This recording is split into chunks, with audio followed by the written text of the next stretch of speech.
Okay, here we go. We have 1.5. So what we're starting out talking about in 1.5 is adding real numbers using the number line. And now using the number line is, you're not going to want to actually write out the whole number line every time. So this is more about being a method to support you when you need it. And it can really help to think about what's actually happening. And if you do get stuck on a problem, you can come back to this idea. So first of all, adding real numbers using the number line. To add two positive numbers A and B, A and B, you're going to start at the first number. So here, just as an example, let's do 3 plus 4. So example, 3 plus 4. So here on my number line, I'm just going to throw some labels on here. So let's say 0 is right here. We've got 1, 2, 3, 4, 5, 6, 7, 8, 9, 10. So, this is my number line going on towards infinity here. And I'm going to start at the first number. So start at the first number. So in my case here, that's 3. So I'm going to start at 3. Here's 3 on my number line. And then, because that second number is positive, I'm going to move to the right. So move to the right B spaces.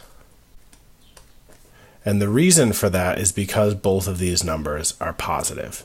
So here, because my second number is 4 is positive, I'm going to go 1, 2, 3, 4. And where I end up, that is the answer.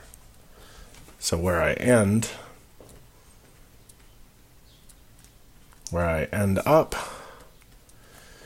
is the sum. So I have 3 plus 4 equals 7. And a lot of you can probably do 3 plus 4 in your head and don't need to think about a number line. But the idea is remembering that when you're adding a positive number, you're moving right, a negative, you're moving left. Things can get crazy in a way that will cause this to be a little bit more difficult. Because we're sort of gearing up for stuff that looks kind of like this. Like if I have negative 3 plus negative 7 or stuff like that. Like people can run into some confusion. So I'm going to scroll down here a little bit. Now, if the second number, up here we had both numbers being positive. If the second number is negative, my method is going to be really similar. I'm still going to start at that first number, but now I'm going to move to the left.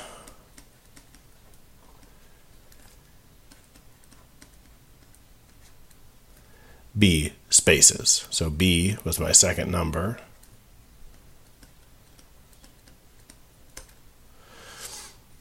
So for example, if I had, let's do 3 plus, let's make B green, negative 5.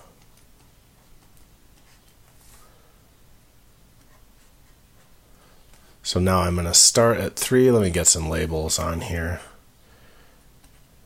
0, 1, 2, 3, 4, 5, 6, negative 1, negative 2, negative 3, negative 4, negative 5. So now I'm going to start again at 3. So I start here at 3. And now because that 5 is negative, I'm going to move to the left.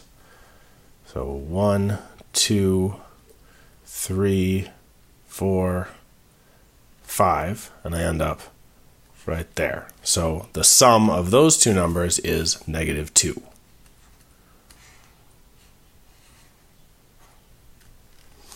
Okay, so because of how this works, we kind of come down to two cases that we're going to look at in addition. And the first rule we're going to look at here is what happens when I add two numbers with the same sign. And this is kind of the easier of the two situations. In that case, what I do is I add the absolute values of those two numbers. So I add the absolute values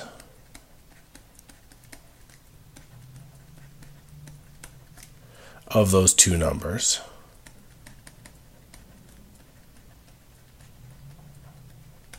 And so what happens then is I figure out, that gives me the number part of the answer, and then I have to figure out the sign part. So then the answer has the same sign as those numbers that I added together. The answer has the same sign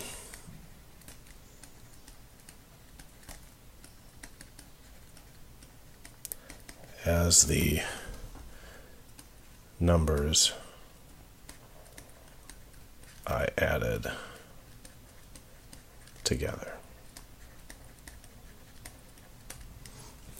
So, and I'm going to write this whole thing out for these first few examples here. I have the numbers I'm adding together are -3 and -7. So I'm going to look at those absolute values. The absolute value of -3 is 3. The absolute value of -7 is 7. So now I'm just going to add that 3 and 7 together to get the number part that I'm looking for. Okay, so I add 7 and 3, and 7 plus 3 is 10. And then I have to figure out what sign that's going to have. And to figure out what sign that's going to have, I look at these two numbers because they have the same sign. Both of them are negative. That 10 is going to be negative. So the sum there is -10. And what's happening is I started out to the left of 0 on the number line, and then I went further to the left. So for sure, my answer is going to be to the left of 0, because I started out over here at -3, then I go 7 more to the left, I'm going to stay negative. So same deal here. I'm going to look at the absolute value of -1 is 1. The absolute value of -20 is 20. Now, I can just look at the sum of those two numbers. Those two numbers, of course, add up to 21.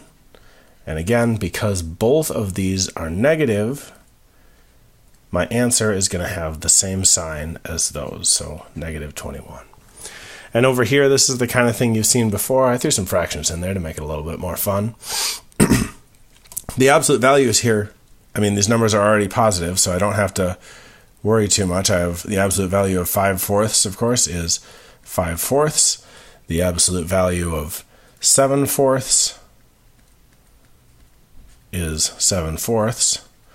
So I just have to add those two numbers together, 5/4 plus 7/4, because they already have a common denominator. They're both fourths. I have 5 of them over here. I have 7 of them over here. The total number of fourths that I have is 12. So I have, that's 5 plus 7 over 4.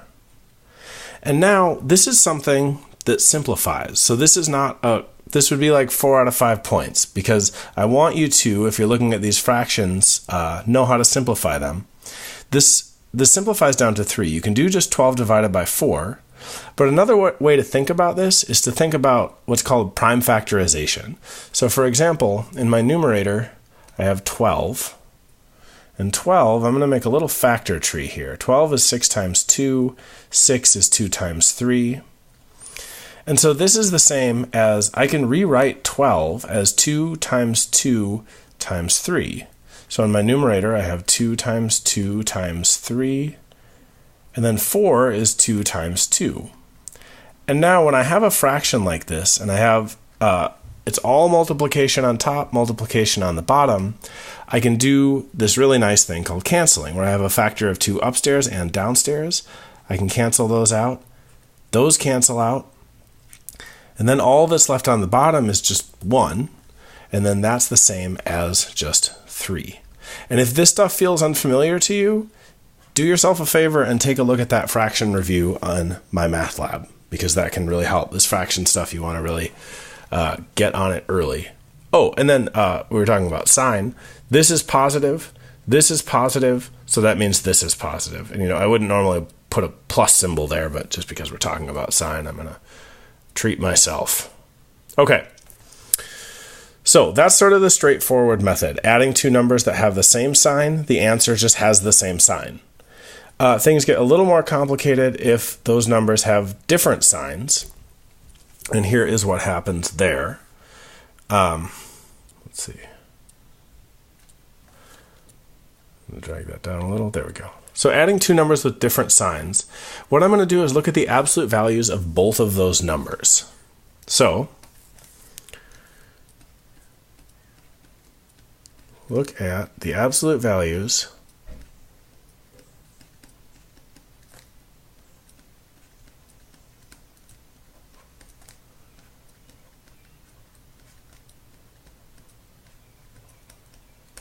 Okay. Now, you're going to subtract the smaller absolute value from the larger one. From the larger one.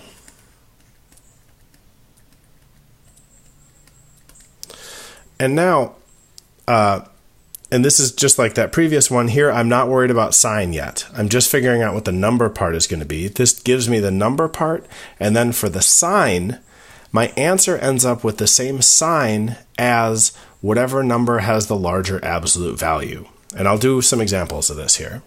So the answer has the same sign as the number with the larger absolute value.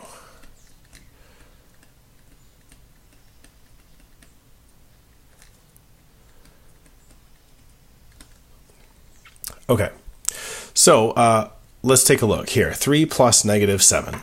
I'm going to look at the absolute value of 3 is 3. The absolute value of -7 is 7. So now I'm just going to look at the difference between those two numbers. I subtract 3 from 7, and that gives me 4. So I end up with 4. And now I want to look at these two absolute values and see, this is kind of telling me which of these numbers is most powerful. And here, 7 is bigger than 3, so that means the negative side wins this sign battle, and this 4 is negative. So my answer there is -4. And that's kind of how this goes. This next example, again, I'm gonna spend a little time talking about how this fraction stuff works. Right now, these do not have a common denominator. So just as a reminder, to add fractions,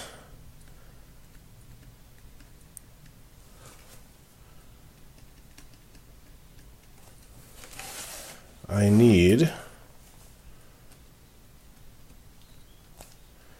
a common denominator.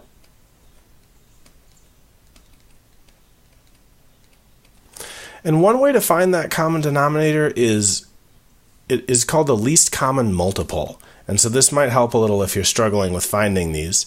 I'm going to take these two denominators. I have one of 3 and one of 7.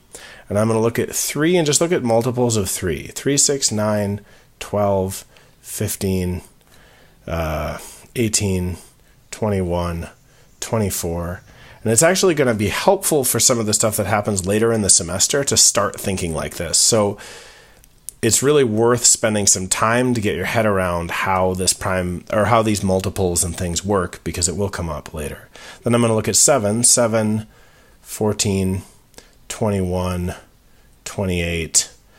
And now my lowest common denominator is going to be the smallest number that is on both of these lists. And so if I'm looking for multiples of 7 over here, I don't find one until I get to 21. And so 21 is my lowest common denominator, or LCD. So now what I want to do is I'm going to look at the absolute values of these numbers. So first I'm just going to do that. And then I'm going to get them into the right denominator. So negative 2/3, the absolute value of that is 2/3. And now I want to rewrite this in a way that it has a denominator of 21. So I'm going to take this and I'm going to multiply the top and bottom by 7. And I'm allowed to do this because this 7 over 7 is just a weird way of writing 1. So that means my 2/3 can be rewritten like this, 14 over 21. And now I'm going to look at the absolute value of that 10 sevenths. The absolute value of 10 sevenths is 10 sevenths. And now I also want to rewrite this to have a denominator of 21. And what I need to do to 7 to make it 21 is multiply it by 3. And if you don't see that right away, you could do 21 divided by 7 on your calculator. And then when I multiply this out, I end up with, multiplying across the top, I get 30. On the bottom, I get 21. And now, because this is one thing that's tricky about fractions, I mean, I have a pretty good idea of which one of these is bigger, between 2/3 and 10 sevenths, but I'm talking about different. If you imagine this being like a pie cut into 3 pieces, a pie cut into 7 pieces, it's not easy to figure out how much pie you're going to end up with. So if I can change it to be talking about the same number of pieces, then my life is going to be a lot easier. So now I'm going to look at the difference. This is smaller, so I'm going to subtract 14 from 30, find the difference between 14 21sts and 30 21sts, and that is going to be 16. So the difference then is 16, and it's still over 21. And now I have to look at which one of these is bigger. So this one, 30, is bigger than 14, of course. So this one wins the sign battle, and because this is positive, that means my answer is going to be positive. So positive 16 over 21. I started out pretty far to the right, or to the left on my number line here, to the left of 0, but I moved far enough to the right that I ended up with a positive answer. So positive 16 over 21. Then I'll do one more here. So here, again, I'm just going to find these absolute values, and I'm not going to keep writing out these absolute values, as we move forward with the class, but the idea is that this tool is here for you when you need it. And if you get yourself into a position where you're feeling confused about signs and how these sums are going to work out, you have a tool that can help you figure this out. Now, because the signs are different, I'm not going to add these together. I'm going to find the difference. So the difference between those is 0.3 or 3/10. And now I'm going to look at which one of these is bigger. This is bigger. That means this sign is going to give its sign to my answer, and I end up with that. Okay, so that's it for page 1. Let's move on to page 2. Okay, here we go, page 2. So here are some group problems. Why don't you go through these, see what you get. You can pause this video for a second, and then I will go through them. All right. Okay, so this first case, these have the same sign. So I'm going to add the absolute values. And I'm lucky here because they're all tenths. So I already have a common denominator, so I don't need to worry about that, finding a common denominator. So I have 7/10 over here, 1/10 over here. I end up with 8/10. And now that is going to be negative because both of these are negative. They're the same. So because they have the same sign, I add the absolute values, and because both of the signs are negative, my final answer is negative. But this isn't quite my final answer because I can do a little cancellation, and this is the way I'll often do cancellation. Both of these numbers are divisible by 2. 2 goes into 8 4 times. 2 goes into 10 5 times. So that means this fraction is equivalent to negative 4/5. And that then is my complete, totally finished answer. Now for this one, I've got two numbers. They have different signs. So I'm going to subtract the absolute values. And when I do that, let's see, and I'm going to write this here. These have different signs.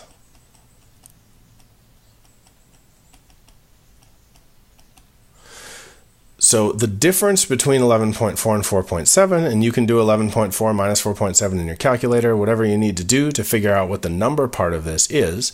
The number part is 6.7. And now between these two numbers, 11.4 has a larger absolute value. So that means it wins the sign battle, and that 6.7 is positive. One more. We've got these fractions, and hopefully you found what my common denominator was, or you can use a calculator too. I'm going to do this least common multiple thing if you don't see it right away. I'm going to go 8, 16, 24, 32, and this is something you can keep just saying like plus 8, plus 8, plus 8, plus 8 in your calculator to get these multiples. And then if I have 5, counting by 5s is kind of nice. I have 5, 10, 15, 20, 25, 30, 35, 40, 45. But I've already got one number that's on both of those lists, 40 and 40. So now these two numbers have different signs.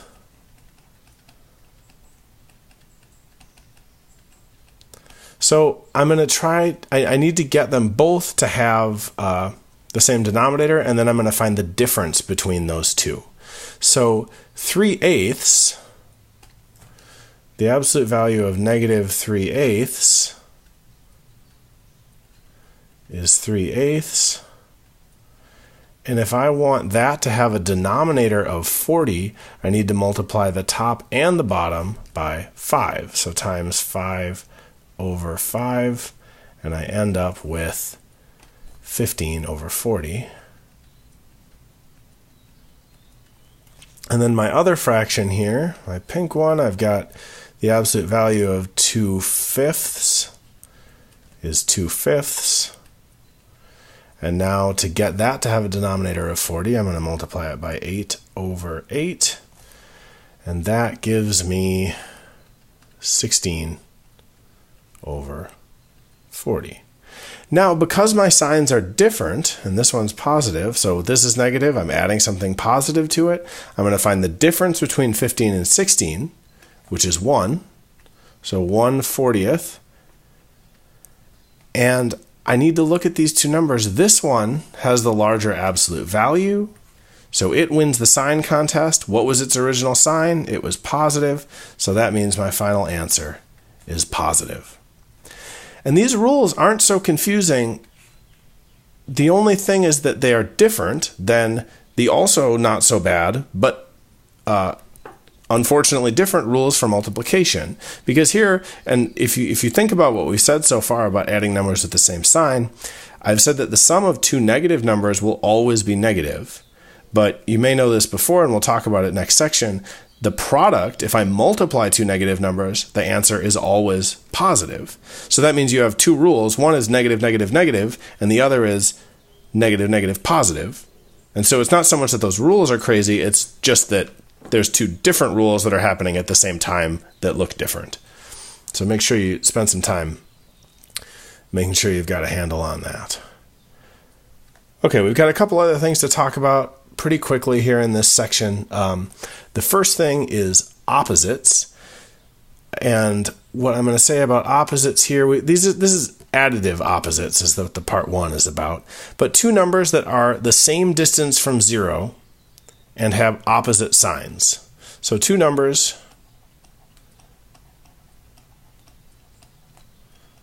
that are the same distance from 0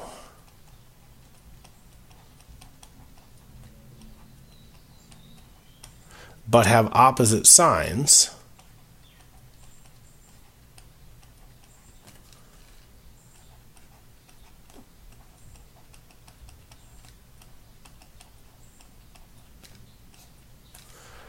are called opposites, or are called opposites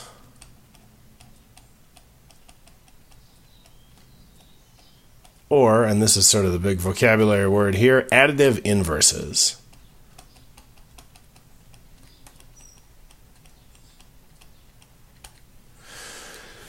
So, for example, find the additive inverse of the following numbers. What I'm looking for is a number that is the same distance from 0, so has the same absolute value, but opposite sign. So this actually turns out to be not bad. The opposite of 5 is negative 5. The opposite of negative 6 is positive 6. 6 and negative 6 have the same absolute value, but they have different signs. The opposite of positive 1/2 is negative 1/2. So there you go.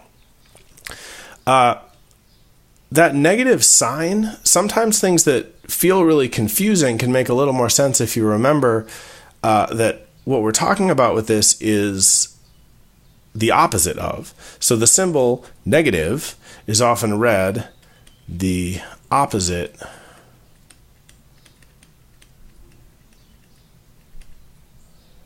and in general, the opposite of A is A. So this is the double negation law. The opposite, so that's the opposite of the opposite of A, of the opposite of A. So the opposite of A is that, the opposite of A. And so now the opposite of A, and this sounds a little crazy, is just A. So it's kind of a messy thing to write down, but basically what it's saying is if you're the opposite of A and then you're the opposite of that thing, you're just back to being A. The opposite of hot is cold, the opposite of cold is hot. So you just come back. We have a couple more little rules here. This is a nice one. The sum of a number A and its additive inverse or opposite, and its additive inverse is 0. So for example, if I have something like 4 plus the additive inverse of 4, or the opposite of 4 is negative 4. So 4 plus negative 4 is equal to 0. And if you go back and think about what's happening at the number line, on the number line, that should make some sense. So here, I've just got a couple more examples here. Simplify the following expressions. The opposite of 10. This is not considered fully simplified because no one wants to look at this. You know what I mean? This is awful. It means exactly the same thing as just 10. So this is one thing where if in your final answer you have like negatives, you're going to want to clean that up. The opposite of 2x, the opposite of 2x, that's just going to be 2x. And these two things are being multiplied, so that means those two things are one factor. So it's not the opposite of 2 and the opposite of x, it's the opposite of 2x. Okay, one more. We've got the opposite of the absolute value of -6, and this is a little bit tricky. It's going to be the opposite of, then the absolute value of -6 is 6, positive 6. The opposite of positive 6 is -6, so your final answer is -6. Okay, and that's it for the 1.5 notes. This means you should be through the so after seeing this video, you should go and do those 1.5 book problems. Make sure you're at least through the 1.5 MyMathLab assignments also. All right. As always, contact me if you have any questions.